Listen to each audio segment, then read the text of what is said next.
लखनऊ के 5 कालिदास मार्ग में एक अम्बेडकरवादी, एक बहुजनवादी, एक संविधानवादी आपका मुख्यमंत्री बनकर बैठेगा। दोस्तों बहुत बहुत स्वागत करता हूं आप सभी का। चंद्रशेखर आजाद ने आगरा में एक बहुत बड़ी रैली की और इस रैली को ऐतिहासिक रूप से सफल करार दिया गया, क्योंकि इस रैली में जिस तरीके से भीड़ उमड़ी उससे चंद्रशेखर आजाद गदगद नजर आ रहे हैं। अगर आपने उस रैली में भीड़ नहीं देखी कैसी थी, तो मैं आपको एक तस्वीर दिखाने जा रहा हूं। इस तस्वीर को जरा देखिए आप। ये आप तस्वीर देखिए, चंद्रशेखर आजाद ने आगरा में किस तरीके से रैली को संबोधित किया। और यहां पर देखिए सैलाब उमड़ पड़ा। पूरा जो आगरा शहर है, जिसे दलितों की राजधानी कहा जाता है, पूरा आगरा नीला नीला हो गया। हालांकि चंद्रशेखर आजाद के जो विरोधी हैं वो इस रैली को सफल नहीं मान रहे हैं, इसीलिए हमने आपको ये तस्वीरें दिखाई।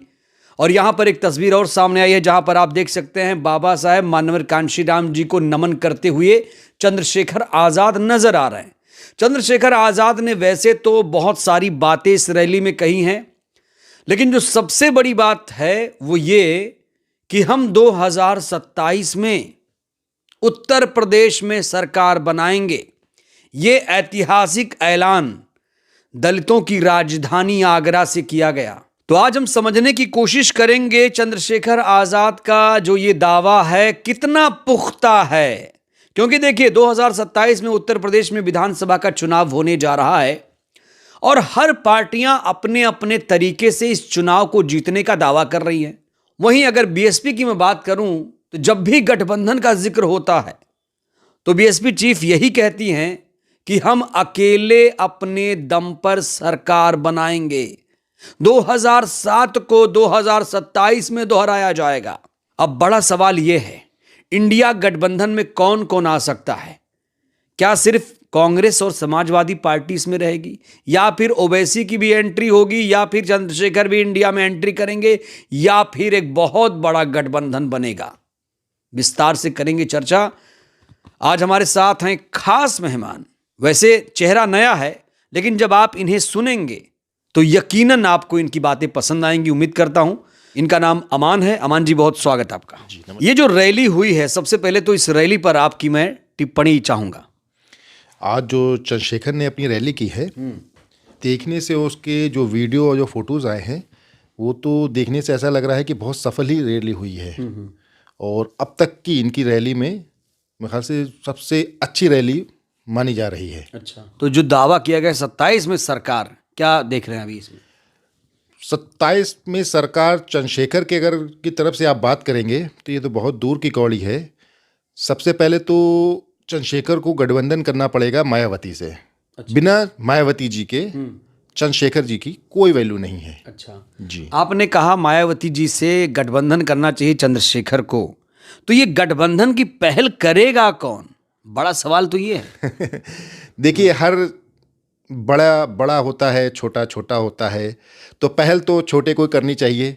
कि मायावती जी तो 4 बार की मुख्यमंत्री हैं, उनसे बहुत ही सीनियर है।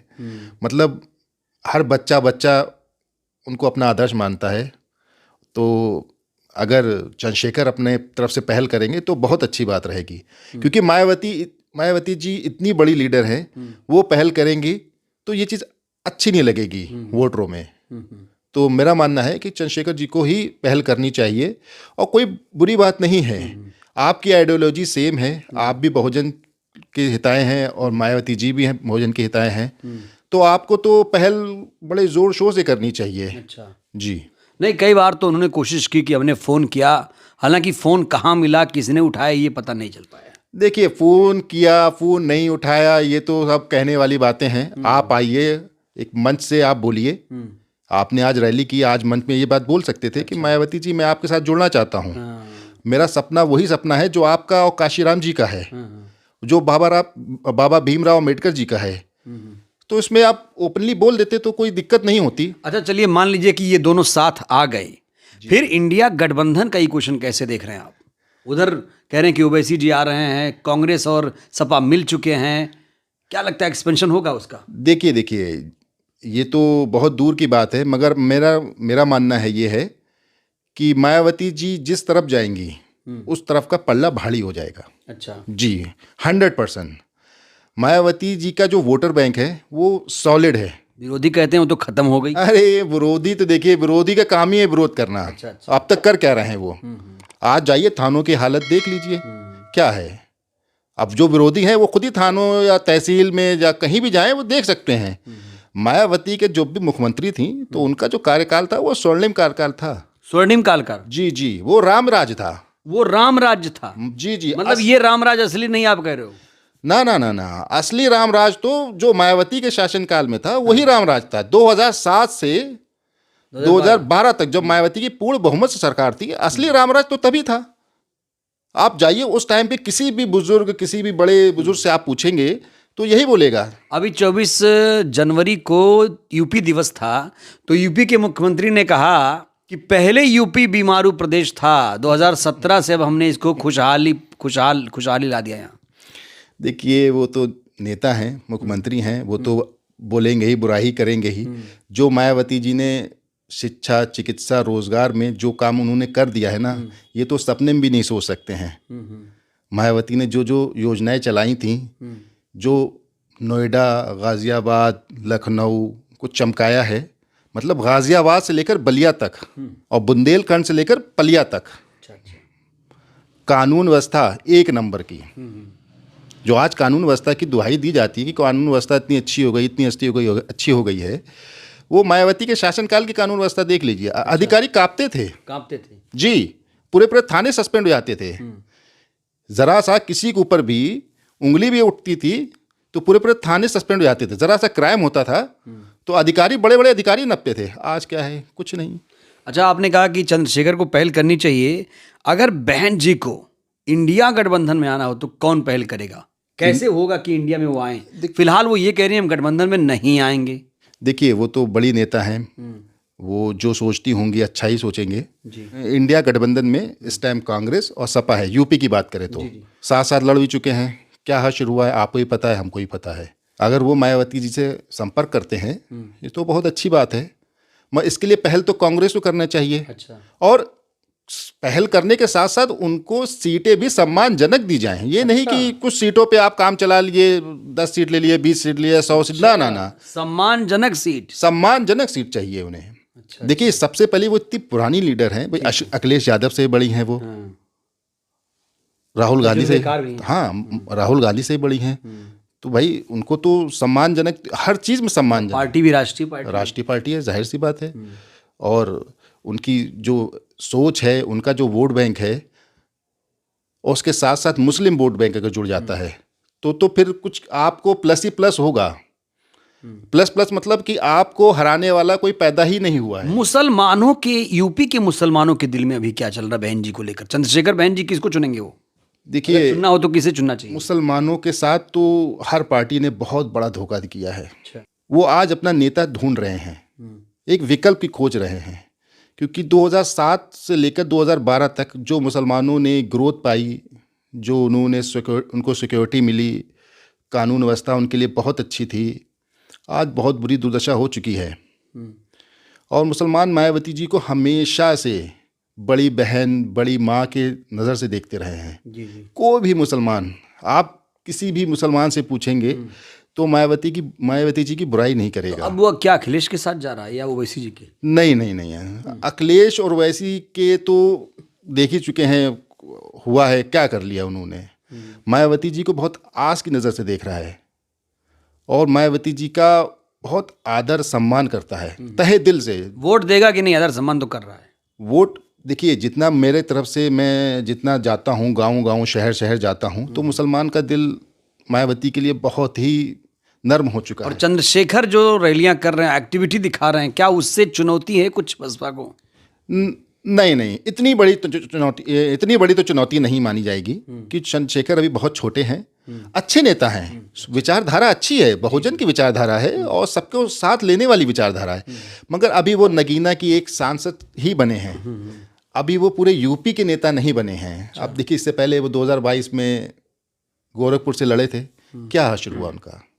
हार गए ना। तो अभी वो नगीना के नेता हैं। मायावती से अगर वो मायावती जी से मिल लेते हैं तो बहुत अच्छी बात है। क्या लगता है बहन जी उनसे मिलेंगी कभी? हाँ, मिलना तो चाहिए। बहन जी अगर मिल जाती हैं तो फिर बहुत ही अच्छी बात है। उनका दोनों का वोट बैंक एक है और हर दलित, हर मुसलमान उनको यही चाहता है कि आप लोग मिल जाइए, सरकार बनाइए और वही शासन दीजिए 2007 से लेकर 2012 तक। मतलब मिलेंगे तो शासन पक्का, ऐसा कह रहे हैं? 100%। और मुझे ये उम्मीद है कि 2007 फिर से दोहराया जाएगा 2027 में। अच्छा, 200+ सीटें आएंगी। ये जो सरकार है ये जा रही है 27 में? ये तो 100% जा रही है। जा रही जी है। जी जी। बहुत कमियां हैं इसमें। अरे हर आदमी त्राही त्राही कर रहा है, हर चीज में दिक्कत हो रही है। आप किसी भी अस्पताल जाएं तो दिक्कत है। मतलब शिक्षा, चिकित्सा, रोजगार सब चौपट हो चुका है। किसी भी अस्पताल में जाइए, मतलब मरीजों की भीड़ लगी रहती है। मालूम नहीं कहाँ कहाँ से, लखनऊ के कोई अस्पताल में आप जाइए, ऐसा लगता है कि मतलब हर आदमी बीमार पड़ा हुआ है। लखनऊ का AQI कितना बढ़ गया है, पहले कहाँ था ये सब। अब देखिए चिकित्सा ये हालत हो गई है। शिक्षा में क्या आप जानते हैं, शिक्षकों को निकाला जा रहा अच्छा, है। एक बड़ा सवाल ये भी खड़ा हो रहा है कि जो ब्राह्मण वोटर है वो किस तरफ जाएगा इस बार? ब्राह्मण वोटर जो है 50-50% हो गया है। मैं बीजेपी से वो नाराज नजर आ रहा है, बहुत नाराज, खासतौर से UGC जो कानून है, बहुत नाराज है, शंकराचार्य विवाद पे भी बहुत नाराज है। मगर इसका यह है कि वो 50-50 हो गया है। वो मायावती को बहुत सम्मान देता है, बहुत सम्मानित मायावती जी को बहुत सम्मान देता है, मगर वो 50-50 हैं। वो तारीफ करते हैं। सतीश मिश्रा फैक्टर कितना काम करेगा चुनाव में? सतीश मिश्रा जी का भी फैक्टर ठीक है, मगर वही बात है ना, मेन तो आदमी को भी व्यक्ति है वो मायावती जी को ही देखता है। मायावती जी के साथ जो भी होगा, चाहे सतीश मिश्रा जी हों या चंद्रशेखर जी हों या कोई और पार्टी के नेता हों। आकाश आनंद क्या कुछ गुल खिला पाएंगे 27 में? आकाश आनंद बहुत अच्छे नेता हैं, युवा हैं, जी। विचारधारा उनकी बहुत अच्छी है। उनके अंदर मायावती जी के एक आगे बढ़ने का, मायावती जी के पद चिन्ह दिखाई देते हैं और वो चल भी उन्हीं के पद चिन्हों पर रहे हैं। और हम तो उम्मीद करते हैं, हम क्या पूरे यूपी के बच्चा चाहता है कि आकाश आनंद आगे आए और उनकी रैलियां तो बहुत बढ़िया होती हैं। मैं तो क्या, सभी लोग, हर व्यक्ति देखता है उनकी रैलियां और मुझे लगता है कि इस बार 2027 में वो कुछ बड़ा फैक्टर होंगे। बड़ा फैक्टर होंगे। जी जी। चंद्रशेखर जो रैली कर रहे हैं, जी, तो क्या वो बसपा को नुकसान पहुंचाएंगे या अपना फायदा? अगर रैली कर रहे हैं चंद्रशेखर जी तो बसपा को थोड़ा बहुत तो नुकसान होगा ही, क्योंकि वोट बैंक तो उनका सेम ही है। और नहीं, मुसलमान उनके साथ ज़्यादा जुड़ा है नगीना में, खास तौर से देखा जाए तो। नहीं, ये नहीं कह सकते। नगीना सीट के साथ साथ ऐसा नहीं है। बाकी अगर ओवरऑल देखोगे तो चंद्रशेखर जी कोई नेता तो अच्छे हैं, ऐसा नहीं है, बहुत अच्छे नेता हैं, मगर वो मायावती के कंपेयर करेंगे मायावती जी से नहीं हो सकता। तो उनका कोई कंपैरिजन नहीं है। मायावती से तो किसी के साथ कंपैरिजन नहीं। देखिए चंद्रशेखर जी बहुत अच्छे विचारधारात्मक तो बहुत अच्छे नेता हैं, मगर मायावती जी के जो एक स्थिति है, जो एक मुकाम पे वो पहुंच चुकी हैं, उनको चंद्रशेखर पहुंचने में बहुत टाइम लगेगा। अगर ऐसे करते रहे तो क्या वो भी आगे जाएंगे? जी। उनको लगता है वो तो मुझे भविष्य के बहुत बड़े नेता दिखाई दे रहे हैं, मगर उनको भी गठबंधन में अभी मुख्यमंत्री बन पाएंगे चंद्रशेखर यूपी के? अगर मायावती जी का हाथ रहा उनके सर पर, अच्छा, तो 2027 में ही बन सकते हैं। मायावती जी ऐसा क्या करेंगी कि चंद्रशेखर को, आकाश को ना बना दें? नहीं। देखिए मायावती जी काबिल हैं, हो सकता हो चंद्रशेखर जी को हाथ में दे दें या आकाश जी के हाथ में दे दें। इसमें ये हो सकता है कि भाई जो उनको योग्य लगेगा उसी पे देंगे और बाकी पार्टी जो डिसीजन ले वो होता है। चलिए, बहुत बहुत धन्यवाद। तो ये इनकी विचारों को आपने सुना, कौन सी बात इनकी अच्छी लगी, कौन सी बात अच्छी नहीं लगी, और ये बातचीत खास तौर से कैसी लगी, ये आप लोगों को बताना है। ये खास तौर से कह रहे हैं कि चंद्रशेखर जी को बहन जी के साथ जाना चाहिए। आपको क्या लगता है, क्या दोनों को साथ आ जाना चाहिए? राय दीजिएगा। बहुत बहुत धन्यवाद।